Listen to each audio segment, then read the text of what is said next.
Commission की तरफ से भी, लेकिन फिर भी आरोप लगाए जाते हैं। देखिए, पहली बात तो यह है कि न महाराष्ट्र में वोटों की चोरी हुई है, न देश में कई वोटों की चोरी हुई है। मुझे ऐसा लगता है कि राहुल जी के दिमाग की चिप चोरी चली गई है और उनकी हार्ड डिस्क करप्ट हो गई है।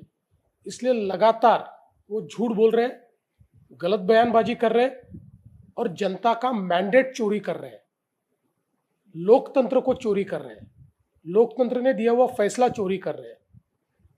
और उनके फिगर भी बार बार बदलते हैं। पिछले समय का महाराष्ट्र में 75 लाख वोट बढ़े, अब का 1 करोड़ वोट बढ़े। महाराष्ट्र के वोटों के बारे में पूरे फैक्ट्स एंड फिगर्स के साथ हमने उनको जवाब दिया, उसके ऊपर वो जवाब नहीं दे पाए।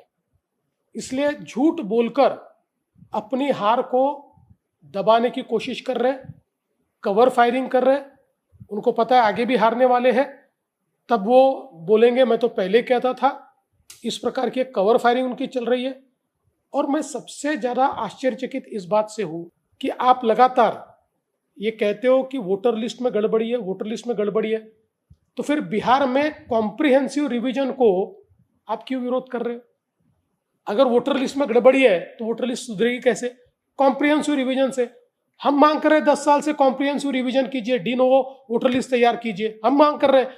और अब जब चुनाव आयोग वो कर रहा है तो आप उसका विरोध कर रहे हो।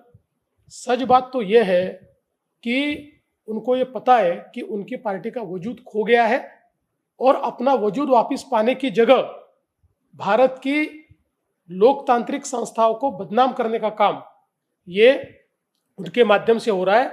मैं इसका धिक्कार करता हूं और जनता उनको वापस अगले चुनाव में इसका सबक सिखाएगी।